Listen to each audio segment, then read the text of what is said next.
Amoroso Padre Celestial, te agradecemos por tu gran bendición de que esta noche podemos estar juntos nuevamente para estudiar tu palabra. Sabemos que tu palabra tiene el mismo poder y potencia que siempre ha tenido y que estás esperando que le permitamos hacer en nosotros lo que tu palabra quiere y ella solamente puede hacer en nosotros. Te pedimos que seas también con las otras personas de nuestro grupo que todavía no han llegado, que les des inteligencia y sabiduría para lidiar con la tecnología y que a todos, Señor, nos des de tu Espíritu Santo para poder entender, comprender, recibir y recordar las verdades que esta noche nos vas a enseñar. Te lo agradecemos todo y te lo pedimos en el nombre de Cristo Jesús. Amén. Entonces, los versículos de memoria, comenzamos con los de la segunda parte, que son los del santuario. Éxodo 25:8 es el primero, así que repitamos. Todos tienen sus micrófonos apagados para que no vayamos a interferir con los demás y comenzamos a repetir juntos. Y hacerme han un santuario y yo habitaré entre ellos. Luego viene primera de Juan 1:9. Si confesamos nuestros pecados, Él es fiel y justo para perdonar nuestros pecados y limpiarnos de toda maldad. Luego, después de este, viene el de Salmo 68:24. Vieron tus caminos, oh Dios. Vieron los caminos de mi Dios, de mi Rey. ¿Dónde los vieron? ¿Y dónde los vemos nosotros? En el santuario. Y ese fue el propósito con el cual Dios dio el santuario, para que viéramos sus caminos allí. Salmo 85:10. La misericordia y la verdad se encontraron. La justicia y la paz se besaron. También lo vemos claramente expresado en el santuario, y el santuario como revela el sacrificio de Cristo en el Calvario. Salmo 103:12. Otra lección que encontramos en el santuario. Cuanto lejos está el oriente del occidente, hizo alejar de nosotros nuestras rebeliones. No solamente las hizo separar de nosotros, sino que quiere que le permitamos para que Él las siga manteniendo, nuestras rebeliones, nuestra naturaleza pecaminosa, nuestras debilidades, mantenerlas lejos de nosotros, tan lejos como está el oriente del occidente. El que le sigue es Gálatas 2:20. Con Cristo estoy juntamente crucificado y vivo, no ya yo, mas vive Cristo en mí. Y lo que ahora vivo en la carne, lo vivo por la fe del Hijo de Dios, el cual me amó y se entregó a sí mismo por mí. Luego del capítulo 11, tenemos el versículo de Juan 14:27, la promesa de paz de labios de Cristo. La paz os dejo, mi paz os doy. No como el mundo la da, yo os la doy. No se turbe vuestro corazón, ni tenga miedo. Luego de esto viene 2 Corintios 5:7, un versículo corto, pero bastante sustantivo, porque por fe andamos, no por vista.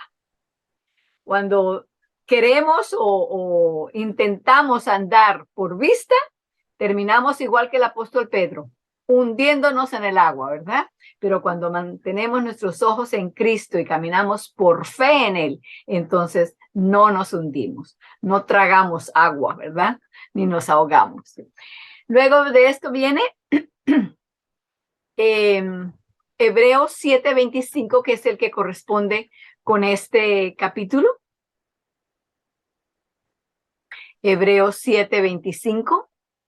Y dice, por lo cual puede también salvar eternamente, o eso quiere decir por completo o de forma definitiva. Vuelvo a repetir desde el principio, por lo cual puede también salvar eternamente a los que por él se allegan a Dios, viviendo siempre para interceder por ellos. ¿Y quiénes son ellos? nosotros, ¿cierto? Vive para interceder por sus hijos, para aquellos que necesitan el intercesor y quieren tener el intercesor. Bueno, con esto entonces cubrimos los versículos de memoria de la segunda parte de nuestra lista hasta donde estamos ahora, y ahora vamos a pasar al estudio del capítulo 13. Habíamos ya comenzado el capítulo 13. El título de este capítulo es la parte primera de 4. La serie completa se llama Revisitando el mensaje de 1888. La sección primera es la progresión de la luz. Los siguientes capítulos serán la ley, justificación por la fe y luz para nuestra generación. Pero por ahora estamos en la parte primera de esta serie, que es progresión de la luz. La vez pasada habíamos cubierto las páginas 171 a las 173. Ya habíamos llegado allí al lugar donde comenzaba el autor a compartir con nosotros cómo el mensaje de justificación por la fe de 1888 llegó a nuestros oídos. ¿Qué métodos usó Dios para compartir ese mensaje con nosotros? Y hablaba entonces de los hermanos Jones y Wagner. Y también entonces en la página 73, el primer párrafo decía: sin embargo, debido a que los escritos de Elena de White están más disponibles, generalmente nos resulta más fácil buscar la verdad en sus escritos. Y no hay nada malo con ello. Ella fue, después de todo, la mensajera inspirada del Señor. Pero vale la pena señalar lo que realmente dijo sobre Jones y Wagner, el mensaje que presentaron. Si vamos a estimarla a ella y a sus consejos tan altamente y buscamos obedecer toda la luz que Dios nos ha dado a través de ella, entonces necesitamos saber lo que dijo sobre ellos y, lo que es más importante, el mensaje en sí mismo. Entonces, por el hecho de que se ha mencionado allí que la hermana Elena G. de White es la mensajera inspirada del Señor, entonces fuimos a estudiar un poco acerca de lo que es el don de profecía, qué es un profeta o una profetisa, cuál es el objetivo con el cual Dios ha dado a los profetas y el don de profecía, y estudiamos eso la vez pasada. Si necesitan repasar eso, les invito a que regresen a esa sesión, la escuchen y se familiaricen con el tema y los puntos que ya habíamos cubierto. Por esta noche, entonces, vamos simplemente a repasar un poco de lo que las pautas bíblicas son, que nos han sido dadas para que podamos discernir entre un profeta falso y un profeta verdadero. Descubrimos que en el libro de Mateo, Cristo mismo nos advirtió que en los últimos tiempos iban a venir profetas falsos y falsos cristos. Ya habíamos dicho que la razón por la cual existen profetas falsos y falsos cristos es por el hecho de que hay profetas verdaderos y un Cristo que es verdadero. Porque si no, pues lo falso fácilmente se entiende que es falso.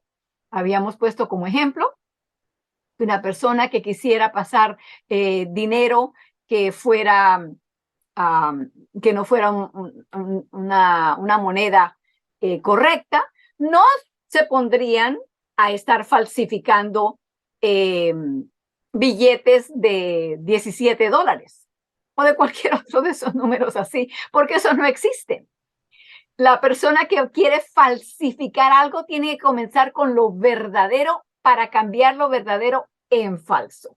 Lo mismo ocurre con el hecho de que Cristo nos haya dado la advertencia de que van a haber profetas falsos y cristos falsos. Eso mismo nos indica de que van a haber profetas verdaderos, porque si no, el enemigo no va a gastar su tiempo ni su energía en sacar a predicar o aparecer por todas partes a profetas falsos si no hay verdaderos. ¿Para qué se va a poner a hacer eso? No va a tener ningún éxito en hacerlo de esa forma. Entonces, entre los versículos y los puntos que habíamos hecho, ya habíamos hablado de los objetivos, el propósito con el cual Dios ha dado el don de profecía y hasta cuándo iban a permanecer esos dones en la iglesia. Y leímos de acuerdo con Efesios 4, 13 al 15, que iba a ser o los envía este regalo, este don de profecía para que podamos ser perfeccionados a la medida del carácter de Cristo. Pues quiere decir que lo vamos a necesitar todo el tiempo hasta que Cristo venga, porque necesitamos seguir creciendo y seguir madurando. Así que en manera contraria a lo que muchos cristianos o sectas e iglesias cristianas enseñan y predican, la Biblia no dice que los profetas solamente iban a existir en el Antiguo Testamento o solamente en parte de la era cristiana. No, van a existir desde el principio hasta el final, porque son el medio por el cual Dios comunica a su pueblo los mensajes y las verdades y trae la luz que se necesita para el tiempo presente. Entonces habíamos comenzado a ver cuáles son las características de los verdaderos profetas. Conociendo cuáles son los verdaderos, entonces podremos decir y saber cuáles son los falsos. Habíamos visto que el primer punto es que los verdaderos profetas confiesan, creen y enseñan la divinidad de Cristo. Habíamos ya leído en Primera de Juan 2, 22 y 23, también en Primera de Juan 4, 15, y habíamos entrado al libro de Hebreos capítulo 1. Hebreos capítulo 1. En Hebreos capítulo 1 les había dicho yo la vez pasada que encontramos allí un compendio de información en cuanto a la divinidad de Cristo, su naturaleza divina. En el capítulo 1 de Hebreos se expresan varios puntos bastante importantes, muy vitales para entender la naturaleza divina de Cristo. Entonces habíamos comenzado a hablar de esto y en los versículos del 1 al 4, del 1 al 3, habíamos visto de que en tiempos pasados Dios había usado a mensajeros para comunicarse y al final lo que hizo fue mandar al Hijo, un miembro de la deidad, para que viniera a revelarnos a nosotros, a tratar de hacernos entender y comprender quién es Dios, qué siente hacia nosotros. Nos está buscando para agarrarnos en lo malo y sacarnos. ¿Tiene algún mal sentimiento contra nosotros y por lo tanto está buscando vengarse de nosotros? ¿Cómo podemos entender a Dios? ¿Qué es lo que Él quiere que nosotros sepamos de Él? A eso vino Cristo. Lo mandó, lo envió para que nosotros pudiéramos tener la palabra, el verbo, la acción en palabras y en acción de la vida de Cristo para que pudiéramos entender quién es Dios, cuál es su carácter. Entonces habíamos llegado al versículo 4 y habíamos hecho el comentario de que muchas personas piensan de que Cristo es posiblemente un ángel. Entonces, el versículo 4 claramente nos dice que Cristo no es un ángel, porque declara, y leo allí en el versículo 4, hecho tanto más excelente que los ángeles. Así que no es ángel, es más excelente que los ángeles, cuanto alcanzó por herencia. La palabra es muy importante allí, herencia. Porque la herencia de los ángeles es una herencia angelical, de naturaleza angelical. La herencia que usted y yo tenemos viene de la genética que fue pasada a nosotros, de nuestros padres y nuestros antepasados. Pero la herencia de Cristo es divina, porque Él es divino. No tiene principio, no tiene final. Entonces, no es un ángel. Seguimos entonces ahora de los versículos 5 en adelante. Vamos a ver que allí van a ver varios puntos en los cuales el autor del libro de Hebreos busca comparar cómo trata o cómo usa Dios el ministerio de los ángeles comparado con el ministerio de Cristo, para que veamos la diferencia entre el uno del otro y no nos confundamos el uno con el otro. Entonces, en el versículo 5 dice, porque ¿a cuál de los ángeles dijo Dios jamás? mi hijo eres tú. Hoy yo te he engendrado. El autor de Hebreos quiere que nos hagamos esa pregunta. Oye, ¿verdad? En ninguna parte en las Escrituras, en ningún lugar, hemos visto que Dios hable a su ángel, a un ángel y le diga, mi hijo eres tú, yo te he engendrado hoy. A ninguno de ellos. Más que eso, dice, y otra vez, yo seré a él padre y él me será a mí hijo. A ningún ángel le ha dicho Dios eso. Por el contrario, veamos al versículo 6. Y otra vez, cuando introduce al primogénito a la tierra, dice, y adórenle todos los ángeles de Dios. Notemos allí ese punto tan importante. Dios no manda que adoremos a los ángeles, sino que cuando introduce a Cristo, el verbo hecho carne, para que nosotros lo conozcamos y sepamos quién es Él, lo que nos dice es que se lo introduce para que los ángeles lo adoren. Este punto es muy importante. Pareciera que estuviera como escondido allí en la mitad del capítulo 1. El capítulo 1 tiene 14 versículos y esto está en el versículo 6, así que fácilmente se podría leer uno tras otro y pasar por encima el hecho tan importante de ese punto. ¿Qué hay de la adoración? ¿Qué hay del culto? ¿Qué hay de hacerle reverencia a alguien? ¿Por qué ese punto es tan importante? Por favor, vayan conmigo al libro de Hechos. No pierdan a Hebreos, vamos a regresar a Hebreos, pero vamos al libro de los Hechos. Mateo, Marcos, Lucas, Juan, luego Hechos. Hechos capítulo 10. Allí vamos a encontrar que había un centurión romano que había estado aprendiendo en cuanto a Cristo y Cristo como el Mesías, etcétera. Y un ángel se le apareció y le dijo, manda a unos de tus siervos para que vayan a buscar a un señor que se llama Pedro, que vive en la calle tal de la ciudad tal. Pueden leer la historia en Hechos capítulo 10 ustedes mismos, pero vamos a mirar allí solamente una parte muy importante. Hechos 10, vamos a leer los versículos 25 y 26. Pedro regresa con los siervos que el centurión mandó y cuando entra a la casa del centurión sucede lo siguiente. Hechos 10, 25 y 26. Dice, entonces, estoy en el 9, 10, 25. Y como Pedro entró, salió Cornelio a recibirle y derribándose a sus pies, adoró. Mas Pedro le levantó diciendo, levántate, yo mismo también soy hombre. Caramba, podríamos decir. Número uno, pues el centurión no sabía la diferencia entre una cosa y otra, pero habiendo sido que un ángel se le había aparecido, le había dicho que mandara llamar a Pedro, etcétera, él siente como algo de reverencia hacia este ser humano que viene desde tan lejos y está dispuesto a enseñarlo y entonces le hace reverencia y se postra delante de él. El apóstol Pedro no le dijo, sí, bésame aquí la mano o bésame las rodillas o póstrate y quédate hasta que yo te levante. Ninguna de esas cosas.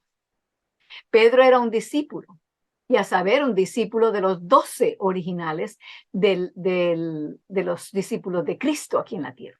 Pero no le permitió que lo adorara. Y la razón le dijo es porque yo soy hombre igual que tú. Por eso no me adoras.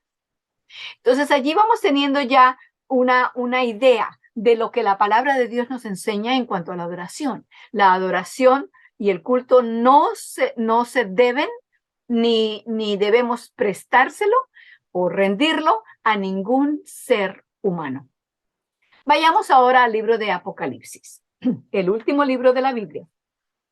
Y allí el apóstol Juan, el apóstol amado, el discípulo amado, en el capítulo 19, está recibiendo las instrucciones y todas las visiones que recibió y que las escribió en el libro de Apocalipsis. Apocalipsis 19, 9 y 10, entonces están terminando de hablar de cierto tema. En el versículo en el versículo 9 nos dice, y él me dice, escribe, bienaventurados los que son llamados a la cena del Cordero.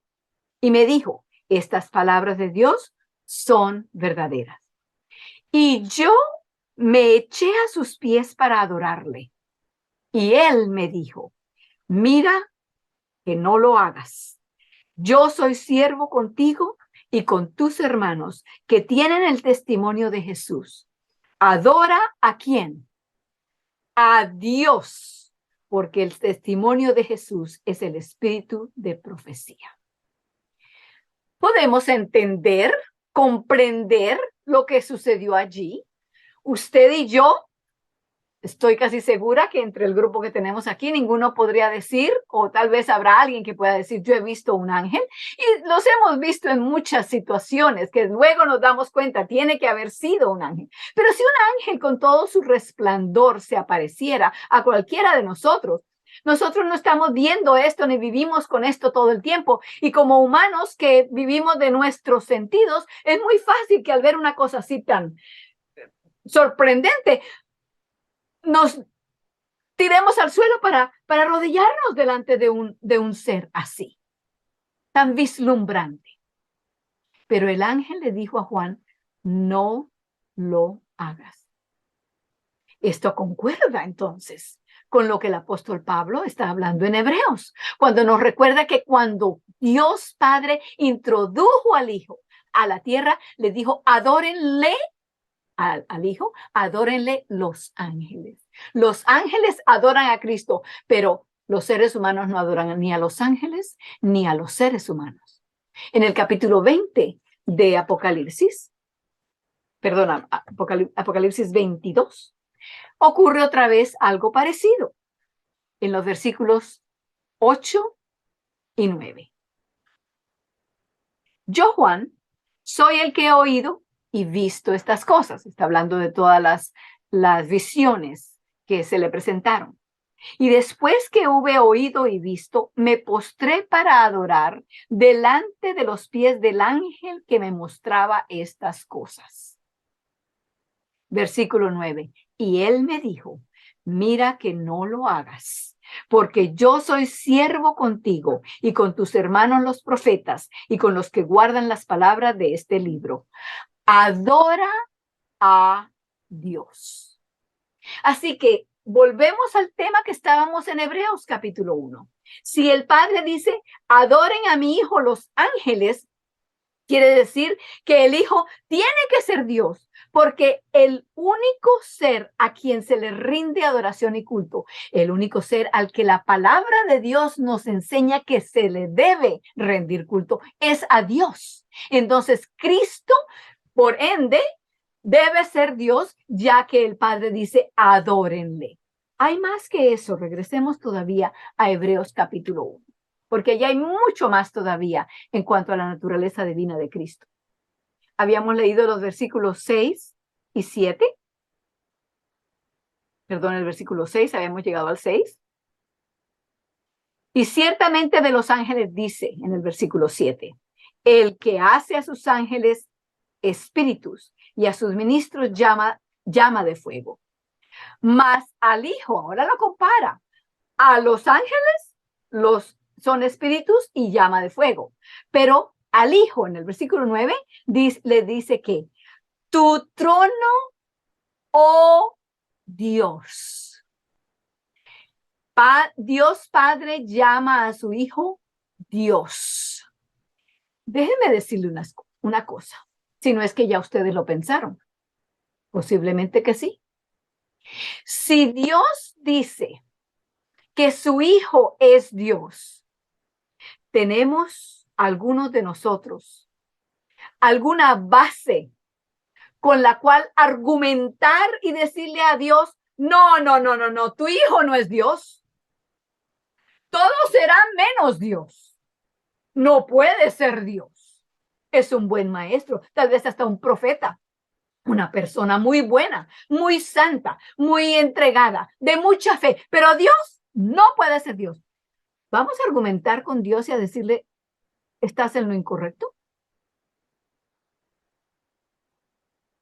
Dejo esa pregunta así nomás, porque la respuesta suena bastante en voz alta de las palabras que acabamos de leer. Vuelvo a leerlo otra vez en el versículo 9. Más al Hijo, que le dice, tu trono, oh Dios, por el siglo del siglo, vara de equidad, la vara de tu reino.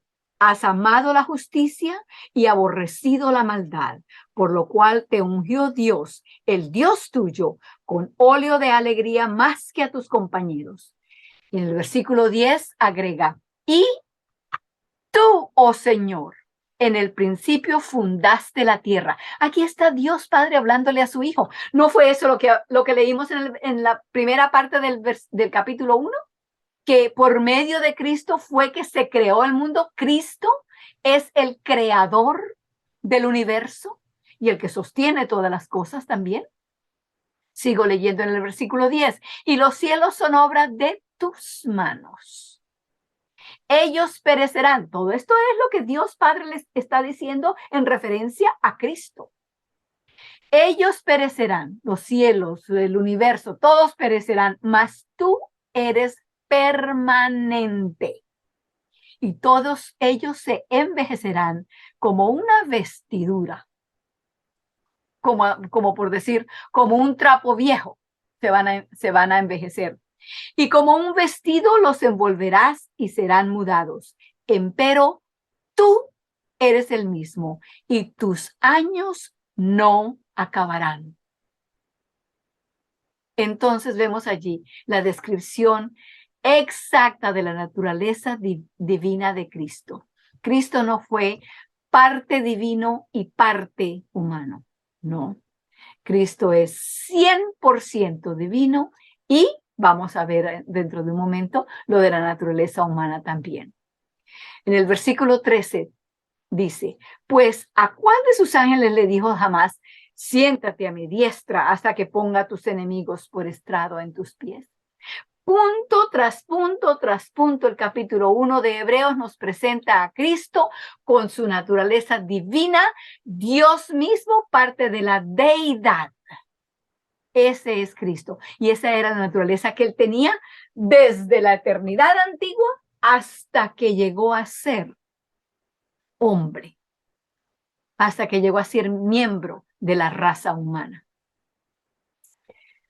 Pasemos ahora al segundo punto de las cualidades de los verdaderos profetas. Entonces, el primer punto era que los verdaderos profetas confiesan, creen y enseñan la divinidad de Cristo. El punto número 2 es que los verdaderos profetas confiesan, creen y enseñan la naturaleza de carne humana de Cristo. Entonces, me gusta comparar esto solo por una ilustración. No quiero hacer que la naturaleza de Cristo se vuelva como un juego, como algo secular y vano. No, no es eso lo que busco. Simplemente para ayudarnos a entender un poco.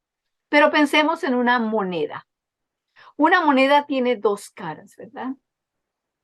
Si una de las caras de la moneda está rayada, falsificada,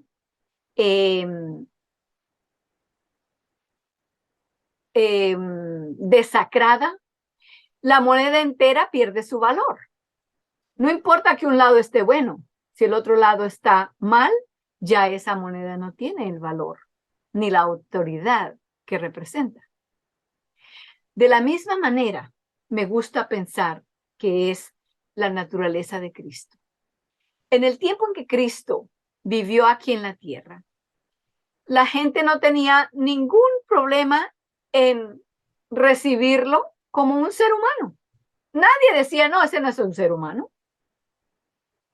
Es más, cuando Cristo mismo trató de enseñarles y a ayudarles a entender que Él era divino, que venía del Padre, que era miembro de la deidad, trataron de apedrearlo cada vez. Y cada vez le sacaban, le decían, ¿Qué vas a ser divino? Si tú eres allí, te conocemos a tu padre, a tu madre, a tus hermanos, todos ellos, te conocemos de que estabas así de grande. Tu padre es un carpintero.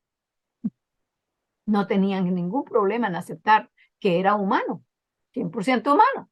Ah, pero Dios, no, no, todos serán menos Dios. Que no dijera ni él ni nadie más que será Dios, porque entonces ya enseguida será una blasfemia y era motivo suficiente para tratar de apedrearlo o tirarlo por un despeñadero para abajo, deshacerse de él completamente o de la persona que lo dijera. Con los años, se ha ido limpiando y se ha ido cambiando y se ha ido motivando a las personas a creer y aceptar que Cristo es Dios. Ah, pero ahora el enemigo dice, bueno, si lo aceptan que es divino, pero de alguna manera logro que no lo acepten como humano, pues ya no tienen a Cristo, no es el Cristo verdadero. ¿Recuerdan la moneda? Si uno de los lados está falso, pues ya toda la moneda es falsa. Entonces, hoy día no tenemos problema, o la mayoría de las personas, entre los cristianos, la mayoría lo aceptan como Dios. Ah, pero cuando venimos a hablar de la naturaleza humana de Cristo, allí es donde el enemigo ha tenido y está teniendo entre los cristianos. No hablamos de entre las otras religiones paganas, orientales, etcétera. No, entre los cristianos mismos. La naturaleza de Cristo no se entiende, ni se recibe, ni se enseña como la palabra de Dios lo enseña. Por eso entonces quería también que habláramos de este tema esta noche. Vayamos ahora a Primera de Juan 4. No pierdan a Hebreos, porque allí vamos a regresar otra vez. Primera de Juan 4 y está bien cerca de Apocalipsis. Recuerden, son 3 cartas bastante cortas. Primera de Juan 4, versículos 1 al 3. Y allí vamos a encontrar lo que el apóstol Pablo nos dice en cuanto a los profetas falsos y verdaderos, para que nosotros entendamos cómo poder decir o entender la diferencia entre los falsos y los profetas, y los falsos y los verdaderos profetas. Entonces, Primera de Juan, capítulo 4, versículos 1 al 3, dice: Amados, no creáis a todo espíritu, sino probad los espíritus, si son de Dios, porque muchos falsos profetas son salidos en el mundo. En esto conoced al Espíritu de Dios. Todo espíritu que confiese que Jesucristo es venido en carne es de Dios. Versículo 3, por si acaso no lo entendimos o lo vamos a malentender, aquí le termina de poner el clavo. Versículo 3 dice: y todo espíritu que no confiese que Jesucristo es venido en carne, no es de Dios. Y este es el espíritu del anticristo, del cual vosotros habéis oído que ha de venir y que ahora ya está en el mundo. Entonces, si el profeta se presenta diciendo: vengo enviado de Dios, tengo un mensaje que Dios quiere que comparta con ustedes. Pero la persona dice: pero Cristo no es Dios, fue un buen profeta, fue un buen hombre. Ya sabemos que ese no es un profeta verdadero, porque ya el primer punto no lo enseñó. O por otra parte puede decir: oh, él es Dios, pero no es hombre. No es hombre, no vino como en carne humana, no. Fue tan perfecto que hasta su mamá fue perfecta. Ah, es allí enseguida nos debe prender una alarma que comience a decir: cuidado, cuidado con esto. Por eso el apóstol el apóstol Juan, aquí en Primera de Juan 4, hace el punto y lo vuelve a hacer, lo voltea por los dos lados. Si el espíritu que ustedes conocen confiesa que Cristo es venido en carne, ese es de Dios. Pero si no confiesa que Cristo es venido en carne, no es de Dios. Entonces, es importante conocer la naturaleza humana de Cristo. Bastante importante, porque si pensamos, bueno, al fin y al cabo lo que él sea no importa, con tal que ya sabemos que vino y murió por nosotros. Si recibimos esta verdad de esa manera, el el enemigo nuestro ya comienza a hacer una fiesta diciendo, ya gané la batalla aquí. Vamos a ver por qué. Pasemos una vez más a la carta número 2 de Juan, segunda de Juan, capítulo 1, versículo 7. Vamos a encontrar allí una advertencia parecida a la que leímos en primera de Juan 4. Dice en el versículo 7, porque muchos engañadores son entrados en el mundo, los cuales no confiesan que Jesucristo es venido en carne. Este tal es el engañador y el anticristo. Es importante que sepamos lo que la Biblia enseña en cuanto a la naturaleza de Cristo, su naturaleza divina y su naturaleza humana. Sí es, y es tan importante, el enemigo lo conoce bien y sabe que si el cristiano se atiene a lo que quiera entender y como lo quiera entender y lo que le parezca más fácil o lo que le parezca más atractivo, él sabe que puede ganar la batalla. ¿Cómo la puede ganar? Vamos a ver. Vayamos a Hebreos capítulo 2. Como les había dicho en otra ocasión, esta noche les comencé a decir, en el capítulo 1 de Hebreos encontramos bastante información, toda aglomerada allí en ese capítulo en cuanto a la naturaleza divina de Cristo. Y en el capítulo 2 de Hebreos encontramos una aglomeración de la información en cuanto a la naturaleza humana de Cristo. Fácil de recordar y comparto esto para que ustedes lo estudien, lo aprendan y tengan la facilidad de ir en la Biblia donde pueden compartir con otra persona estas verdades. Entonces vamos al capítulo 2 de Hebreos y vamos a comenzar con los versículos 6 y 7. Hebreos 2, 6 y 7. Comienzo a leer. Testificó empero uno en cierto lugar diciendo, de paso, esto viene de los Salmos. Está citando de los Salmos. No nos dice de dónde viene, pero si los buscamos lo vamos a encontrar en Salmos. ¿Qué es el hombre que te acuerdes de él? ¿O el hijo del hombre que lo visites? Tú lo hiciste un poco menor que los ángeles. Coronástele de gloria y de honra y pusístele sobre las obras de tus manos. Todas las cosas sujetaste debajo de sus pies.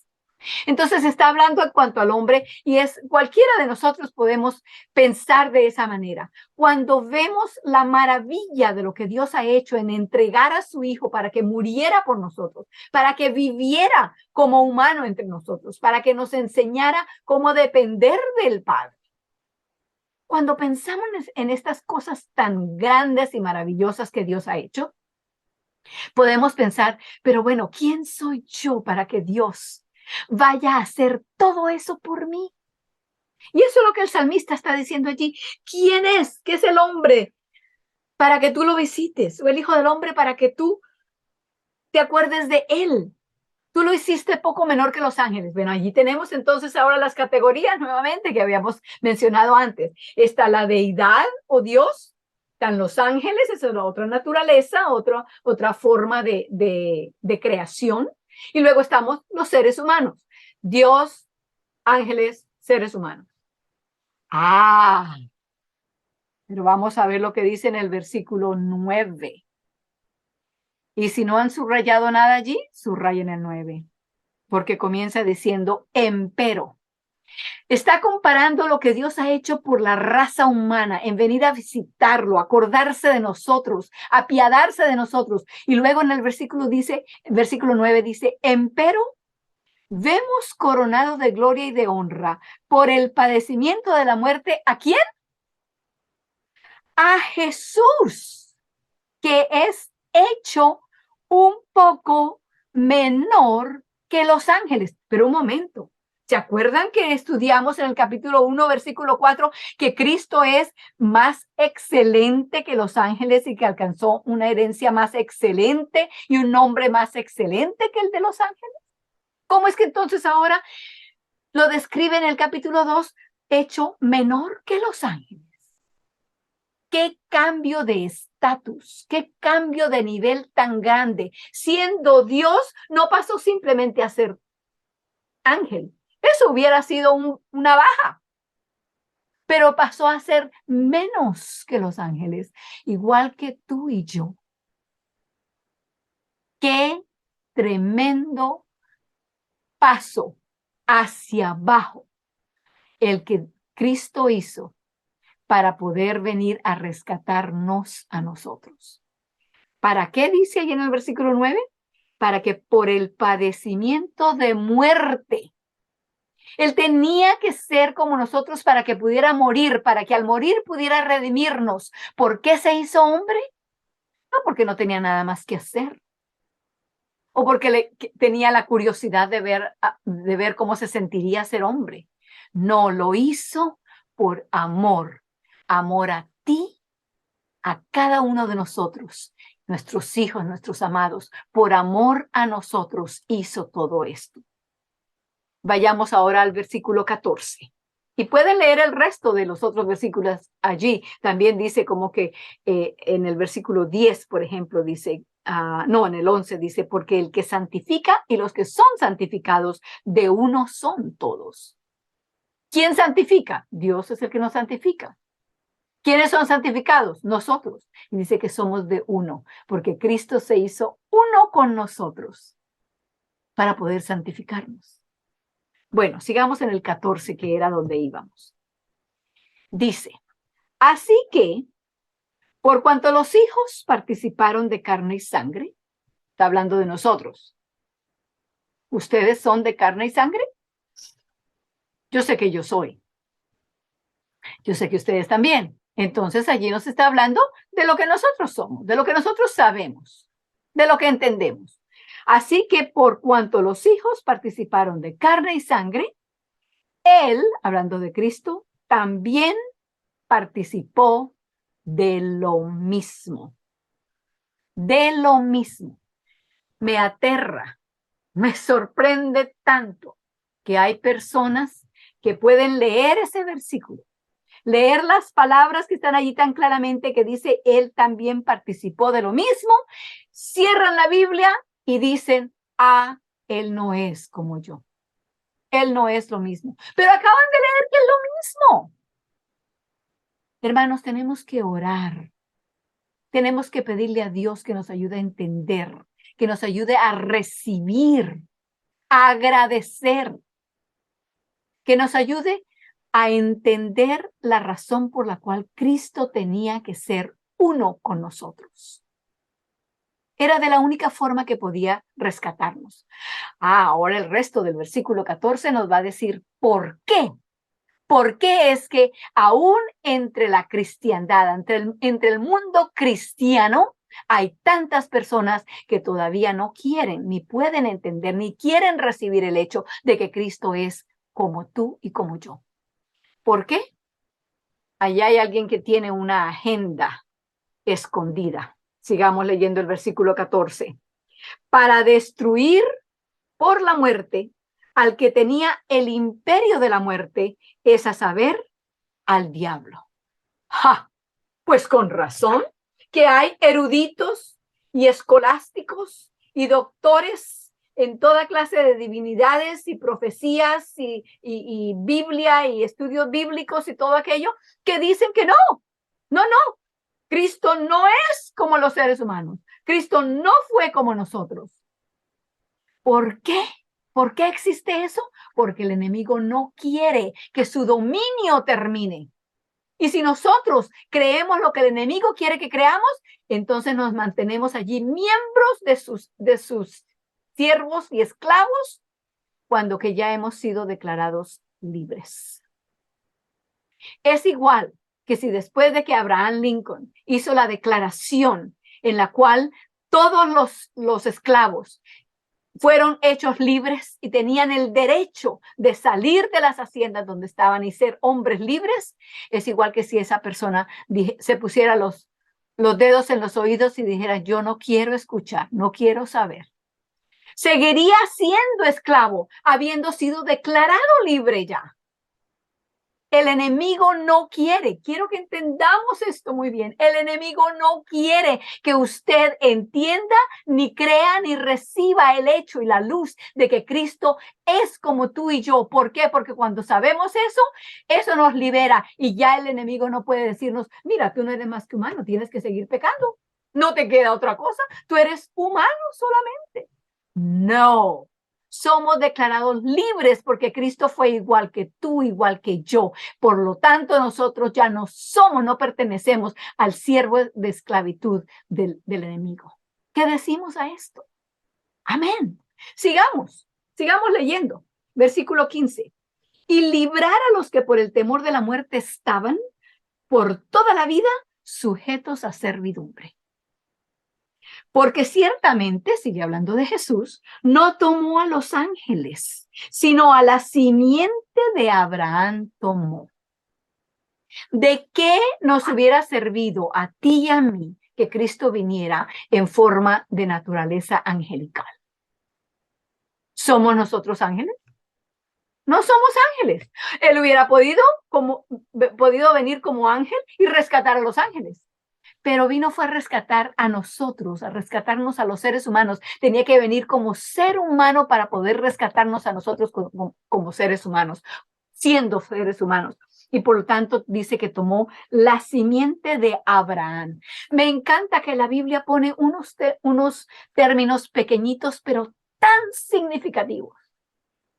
Hubiera podido decir, porque vino con la simiente de Adán. ¿Fue Adán un ser humano? Adán fue un ser humano, igual que tú, igual que yo, igual que Abraham. Pero allí dice que vino que con la simiente de Abraham. ¿Por qué no dijo que con la simiente de Adán? Porque Dios sabía que el enemigo iba a poner allí lo que decimos en ciertos países, una concha de banana para que nos resbaláramos. Abraham no existió en el Edén. Adán no existió antes de que el pecado entrara en el mundo. Pero allí dice que Cristo vino con la simiente de Abraham. No vino con la simiente de Adán antes de que pecara. No, vino con la simiente de Abraham. Abraham vino 1500, 1700 años después de Adán, después de la creación. Así que Adán había sido nuevo, salió nuevo de las manos de su creador, pero Abraham ya tenía una genética que había sido pasada de padre a hijo, generación tras generación, por 1500, 1700 años. No solamente tenía la genética, sino que también tenía la práctica en el pecado. Y así es como estamos nosotros. Nosotros estamos degenerados en nuestra genética que ha pasado de generación a generación y Cristo tenía que venir con la genética degenerada de la humanidad. Con la genética de Abraham, con la semilla. Cuando dice simiente, eso quiere decir allí el esperma de Abraham. Está hablando naturalmente de biología. Versículo 17. Por lo cual debía ser en todo, ¿en cuánto? En todo semejante a los hermanos, para venir a ser misericordioso y fiel pontífice en lo que es para con Dios, para expiar los pecados del pueblo. Y luego en el versículo 18, con razón que el enemigo no quiere que entendamos ni recibamos esta verdad. Por cuanto él mismo padeció siendo tentado, es poderoso para socorrer a los que son tentados. ¿Cuántos de nosotros somos tentados? Cada uno de nosotros. ¿Quién está listo para ayudarnos cuando somos tentados porque Él fue tentado igual que nosotros? Cristo está listo. No nos ha dejado solos para que sirvamos de presa libre para el enemigo. No, hermanos. El hecho de que Cristo es 100% divino y 100% humano representa para nosotros la salvación del pecado, de sus consecuencias, de su poder sobre nosotros y de toda la autoridad que tiene en nuestras vidas, porque fue igual que nosotros. No tuvo carne diferente, no tuvo mamá diferente que la que tenemos tú y yo. Por lo tanto, viene para socorrernos y por lo tanto el enemigo no quiere que tú creas en esto. Yo espero que esta noche en nuestras mentes, cada uno de nosotros, recibamos y aceptemos esa verdad y digamos, gracias Señor, que tu hijo vino a ser un ser humano 100% como yo, a ser tentado con la capacidad de pecar, pero nunca pecó. ¿Por qué? Porque su mente, por eso aprendimos Filipenses 2:5 al 8, ¿verdad? Haya pues en vosotros este pensar que hubo también en Cristo Jesús, porque su mente estuvo siempre subyugada a la mente y a la voluntad del Padre. Con esto entonces les invito para que nos arrodillemos para terminar con oración.